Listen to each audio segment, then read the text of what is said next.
Desa buatan ini benar-benar sangat nyata, sehingga lama-kelamaan Grisha yang sebenarnya anak super kaya raya pun mulai terbawa suasana dan perlahan akrab dengan semua orang di desa. Tapi tentu saja hidup Grisha tidak akan mudah di desa ini, karena desa ini dibuat hanyalah untuk memberikan pelajaran tentang arti kehidupan kepadanya. Malam ini, para aktor bayaran di desa buatan ini ditugaskan untuk menguji sifat empati dari seorang pria yang dikirim ke sini. Tapi Grisha malah sibuk menggoda seorang wanita cantik, sedangkan aktor wanita yang akan berpura-pura menenggelamkan dirinya sudah bersiap. Grisha yang masih menganggap desa ini nyata pun malah asik bercerita dengan Liza. Sampai-sampai saat seorang pemuda mengatakan kalau putri bangsawan akan menenggelamkan dirinya, barulah Grisha tergerak hatinya untuk membantu.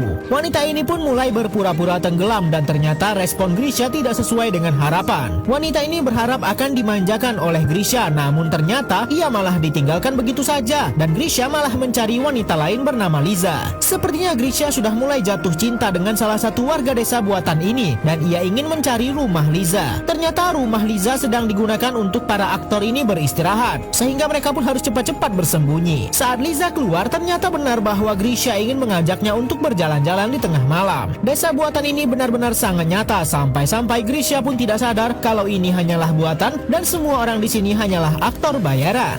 Sandiwara yang akan mereka lakukan hari ini adalah anak seorang bangsawan berpura-pura sudah menabrak seorang polisi di pinggir desa. Dan karena takut anaknya dihukum, bangsawan terkaya di desa ini pun meminta Grisha untuk mengaku seolah-olah dirinya yang menabrak polisi tadi, dan Grisha dijanjikan kebebasan di desa dan akan mendapat uang banyak. Karena di sini ia hanyalah seorang budak, maka Grisha pun hanya bisa menurut dan pasrah dirinya akan dihukum karena kesalahan orang lain. Sang ayah pun mulai tidak tega dengan hukuman yang diberikan kepada anaknya. Namun inilah cara terbaik untuk membuat Grisha berubah dan tidak lagi menjadi manusia arogan. Pria ini mencoba menemui seorang bangsawan yang menjanjikannya uang berlimpah karena sudah mau menggantikan anaknya dihukum cambuk. Tapi bukannya mendapat uang, Grisha malah mendapat hinaan dari anak bangsawan itu. Sang ayah yang memantau pergerakan Grisha dari jauh tentu saja berharap Grisha akan melawan. Namun kenyataannya tidak begitu. Grisha malah mengalah dan terima saja dirinya ditindas.